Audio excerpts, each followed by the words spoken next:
ನಮಸ್ಕಾರ ವೀಕ್ಷಕರೇ, ನೀವು ನೋಡ್ತಾ ಇದ್ದೀರಾ ಗ್ಯಾರಂಟಿ ನ್ಯೂಸ್. ನಾನು ರಾಮ್ ಬಡ್ಗೇರ್. ಸಿದ್ದರಾಮಯ್ಯನವರು ರಾಜೀನಾಮೆ ಕೊಡ್ತಾರಾ? ಸಿದ್ದರಾಮಯ್ಯನವರು ಅರೆಸ್ಟ್ ಆಗ್ತಾರಾ?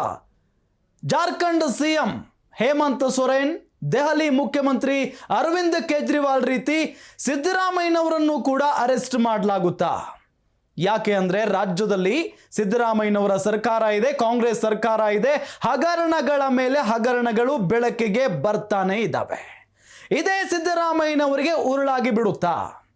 ಬಿಜೆಪಿಯವರು ಕಾಯ್ತಾ ಇದ್ದಾರೆ ಸಿದ್ದರಾಮಯ್ಯನವರ ರಾಜೀನಾಮೆಯನ್ನ ಪಡೆಯೋದಕ್ಕೆ. ಹಾಗಾದ್ರೆ ಸಿದ್ದರಾಮಯ್ಯನವರ ರಾಜೀನಾಮೆ ಪಡೆಯೋದಕ್ಕೆ ಅಥವಾ ಅವರನ್ನ ಅರೆಸ್ಟ್ ಮಾಡೋದಕ್ಕೆ ಬಿಜೆಪಿಯವರು ಕೊಡ್ತಾ ಇರುವಂತ ಕಾರಣಗಳು ಏನು? ಒಂದೊಂದೇ ಕಾರಣಗಳನ್ನ ನಾವೀಗ ಗಮನಿಸ್ತಾ ಹೋಗೋಣ.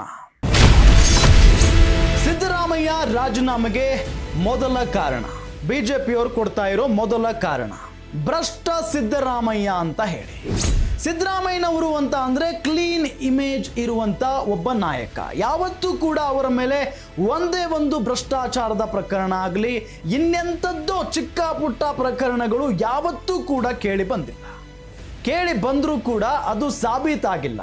ಹಾಗಾಗಿ ಸಿಎಂ ಸಿದ್ದರಾಮಯ್ಯನವರನ್ನ ಕ್ಲೀನ್ ಇಮೇಜ್ ಇರುವಂತ ನಾಯಕ ಅಂತ ಹೇಳಿ ಕರೀತಾರೆ ಎಲ್ಲ ಕಡೆ.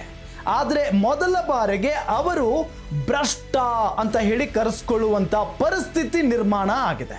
ಬಿಕಾಸ್ ಮೂಡ ಹಗರಣ.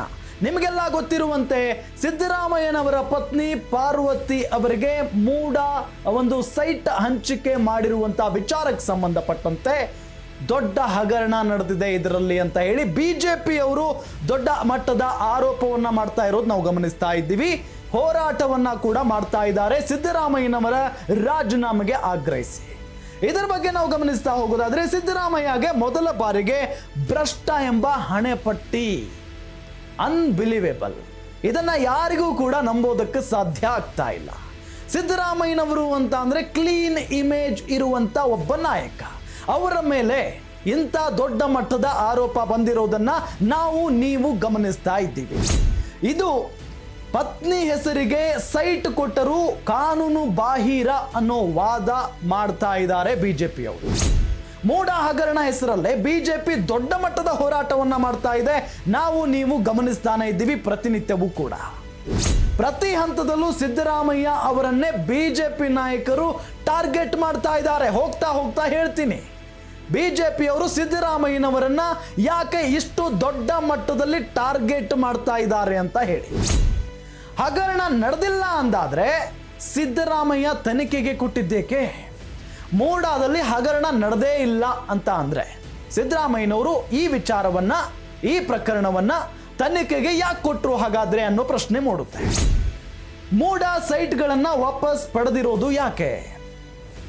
ಸಾಕಷ್ಟು ಪ್ರಶ್ನೆಗಳಿದಾವೆ, ಅನುಮಾನಗಳಿದಾವೆ, ಕುತೂಹಲದ ಪ್ರಶ್ನೆಗಳಿದಾವೆ. ಮೂಡ ಕೊಟ್ಟಿರುವಂತ ಸೈಟ್ಗಳನ್ನ ವಾಪಸ್ ಪಡೆದುಕೊಂಡಿದ್ದು ಯಾಕೆ ಹಾಗಾದ್ರೆ? ಮೈಸೂರು ಡಿಸಿ ಸೇರಿ ಹಲವು ಅಧಿಕಾರಿಗಳನ್ನ ವರ್ಗಾವಣೆ ಮಾಡಿದ್ದಾರೆ. ವೈ? ಮೈಸೂರು ಜಿಲ್ಲಾಧಿಕಾರಿಗಳನ್ನ ಯಾಕೆ ವರ್ಗಾವಣೆ ಮಾಡಿದ್ರಿ? ಕೆಲವು ಸಂಬಂಧಪಟ್ಟಂತ ಅಧಿಕಾರಿಗಳನ್ನ ಯಾಕೆ ಡಿಸ್ಮಿಸ್ ಮಾಡಲಾಯಿತು, ವರ್ಗಾವಣೆ ಮಾಡಲಾಯಿತು ಹಾಗಾದ್ರೆ? ಸಾಕಷ್ಟು ಪ್ರಶ್ನೆಗಳಿದಾವೆ, ಅನುಮಾನಗಳು ಹುಟ್ಟಿಕೊಳ್ತಾ ಇದ್ದಾವೆ. ಬಿಜೆಪಿಯಿಂದ ಮೈಸೂರು, ಬೆಂಗಳೂರು ಸೇರಿ ರಾಜ್ಯಾದ್ಯಂತ ಬಿಜೆಪಿ ಪ್ರತಿಭಟನೆಯನ್ನ ಮಾಡ್ತಾ ಇರೋದು. ಮೈಸೂರಲ್ಲಿ ಪ್ರತಿಭಟನೆ ಆಯಿತು, ಬೆಂಗಳೂರಿನಲ್ಲಿ ಪ್ರತಿಭಟನೆ ಆಯಿತು. ನಿರಂತರವಾಗಿ ಸಿದ್ದರಾಮಯ್ಯ ಮತ್ತು ಕಾಂಗ್ರೆಸ್ ಸರ್ಕಾರದ ವಿರುದ್ಧ ಪ್ರತಿಭಟನೆಯನ್ನ ಬಿಜೆಪಿ ನಾಯಕರು ಮಾಡ್ತಾನೆ ಇದ್ದಾರೆ. ಆದ್ರೆ ಇಲ್ಲಿ ಕಾಂಗ್ರೆಸ್ ಮುಖ್ಯ ಟಾರ್ಗೆಟ್ ಅಲ್ಲ. ಸಿಎಂ ಸಿದ್ದರಾಮಯ್ಯನವರು ಪ್ರಮುಖವಾದಂತ ಟಾರ್ಗೆಟ್ ಆಗಿದ್ದಾರೆ ಬಿಜೆಪಿಗೆ.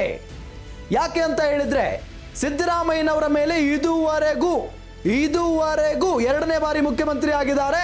ಒಂದೇ ಒಂದು ಬಾರಿಯೂ ಕೂಡ ಅವರ ಮೇಲೆ ಒಂದು ಹಗರಣದ ಅಥವಾ ಒಂದು ಪ್ರಕರಣ ದಾಖಲಾಗಿಲ್ಲ. ಅವರು ಕ್ಲೀನ್ ಇಮೇಜ್ ಸಿಎಂ ಅಂತ ಹೇಳಿ ಆ ಖ್ಯಾತಿಯನ್ನ ಗಳಿಸಿಕೊಂಡು ಬಂದಂತ ನಾಯಕ. ಬಿಜೆಪಿಯಲ್ಲಿ ಹಲವು ನಾಯಕರ ಮೇಲೆ ಆರೋಪಗಳಿದ್ದಾವೆ ಬೇರೆ ಬೇರೆ ಕಾರಣಗಳಿಗೆ. ಆದರೆ ಕಾಂಗ್ರೆಸ್ನಲ್ಲೂ ಕೂಡ ಹಲವು ನಾಯಕರಿಗೆ ಸಿಕ್ಕಾಪಟ್ಟೆ ಆರೋಪಗಳಿದ್ದಾವೆ, ಅವರ ಮೇಲೆ ಕೇಸ್ಗಳು ಕೂಡ ನಡೀತಾ ಇದ್ದಾವೆ. ಆದರೆ ಮುಖ್ಯಮಂತ್ರಿ ಸಿದ್ದರಾಮಯ್ಯನವರ ಮೇಲೆ ಯಾವುದೇ ರೀತಿಯಾದಂಥ ಆರೋಪ ಇರಲಿಲ್ಲ.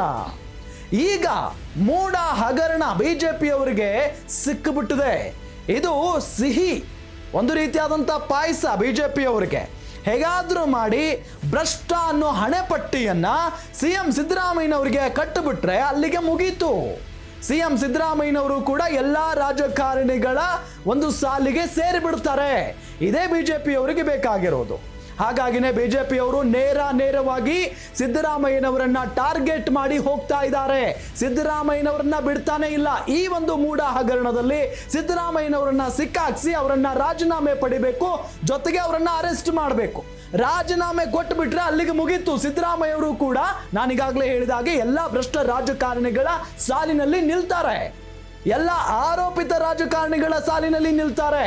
ಕ್ಲೀನ್ ಇಮೇಜ್ ಸಿಎಂ ಅಥವಾ ಕ್ಲೀನ್ ಇಮೇಜ್ ನಾಯಕ ಅನ್ನೋ ಹಣೆಪಟ್ಟಿ ಹೋಗುತ್ತೆ.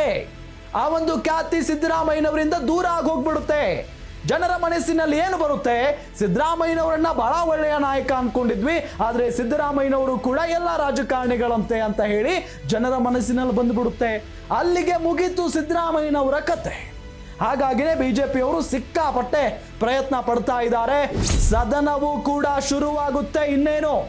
ಸದನದಲ್ಲೂ ಇದೇ ವಿಚಾರವನ್ನ ಪ್ರಸ್ತಾಪ ಮಾಡಿ ಸಿದ್ದರಾಮಯ್ಯನವರಿಗೆ ಮತ್ತು ಕಾಂಗ್ರೆಸ್ ನಾಯಕರಿಗೆ ಮುಜುಗರ ತಂದಿಡೋದಕ್ಕೆ ಬಹಳಷ್ಟು ಪ್ರಯತ್ನವನ್ನ ಮಾಡ್ತಾ ಇದ್ದಾರೆ ಬಿಜೆಪಿಯವರು.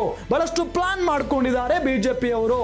ಹಾಗಾಗಿನೇ ಇದರಿಂದ ಹೇಗೆ ತಪ್ಪಿಸಿಕೊಳ್ಬೇಕು, ಈ ಮುಜುಗರಿಂದ ಹೇಗೆ ತಪ್ಪಿಸಿಕೊಳ್ಬೇಕು ಅಂತ ಹೇಳಿ ಕಾಂಗ್ರೆಸ್ನವರು ಕೂಡ ಬಹಳಷ್ಟು ರಣತಂತ್ರಗಾರಿಕೆ ಮಾಡ್ತಾ ಇದ್ದಾರೆ.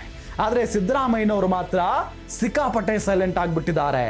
ಎಲ್ಲೋ ಒಂದು ಕಡೆ ಇದು ನ್ಯಾಯಯುತವಾಗಿ ನಮಗೆ ಸೈಟ್ ಹಂಚಿಕೆ ಮಾಡಿದ್ದಾರೆ, ಯಾಕೆ ಇಷ್ಟು ದೊಡ್ಡ ಮಟ್ಟದಲ್ಲಿ ಈ ವಿಚಾರವನ್ನ ಮುನ್ನೆಲೆಗೆ ತಂದಿದ್ದಾರೆ ಬಿಜೆಪಿಯವರು ಅಂತ ಹೇಳಿ ಬಿಜೆಪಿಯವರ ವಿರುದ್ಧವಾಗಿ ಸಿದ್ದರಾಮಯ್ಯನವರು ಹರಿಹಾಯ್ತಾ ಇರುವುದು ಕೂಡ ನಾವು ಗಮನಿಸ್ತಾನೆ ಇದ್ದೀವಿ.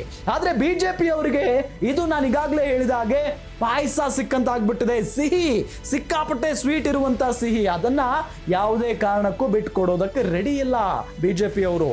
ಇದನ್ನ ಇಟ್ಕೊಂಡೇ ಸಿದ್ದರಾಮಯ್ಯನವರ ತಲೆದಂಡ ಆಗಬೇಕು ಅಥವಾ ರಾಜೀನಾಮೆಯನ್ನ ಕೊಡಬೇಕು, ಇಲ್ಲ ಸಿದ್ದರಾಮಯ್ಯನವರನ್ನ ಅರೆಸ್ಟ್ ಮಾಡಿಸಿಬಿಟ್ರೆ ಸಿದ್ದರಾಮಯ್ಯನವರ ಇಮೇಜ್ ಕೆಳಗಡೆ ಹೋಗ್ಬಿಡುತ್ತೆ, ಡ್ಯಾಮೇಜ್ ಆಗ್ಬಿಡುತ್ತೆ. ಡ್ಯಾಮೇಜ್ ಮಾಡೋದೇ ಬಿಜೆಪಿಯವರ ಗುರಿ. ಹಾಗಾಗಿನೇ ಭ್ರಷ್ಟ ಸಿದ್ದರಾಮಯ್ಯ ಅನ್ನೋ ಹಣೆ ಪಟ್ಟಿಯನ್ನ ಕಟ್ಟೋದಕ್ಕೆ ಬಿಜೆಪಿಯವರು ಪ್ಲಾನ್ ಮಾಡ್ತಾ ಇದ್ದಾರೆ. ಇದು ಬಿಜೆಪಿಯವರ ಮೊದಲ ಪ್ಲಾನ್. ಅಂದ್ರೆ ಸಿದ್ದರಾಮಯ್ಯನವರ ರಾಜೀನಾಮೆಗೆ ಮತ್ತು ಅಥವಾ ಅರೆಸ್ಟ್ ಆಗೋದಕ್ಕೆ ಮಾಡಿಕೊಂಡಿರುವಂತ ಮೊದಲ ಕಾರಣ ಮತ್ತು ಮೊದಲ ಪ್ಲಾನ್ ಅಂತ ನಾವೀಗ ಹೇಳಬಹುದು.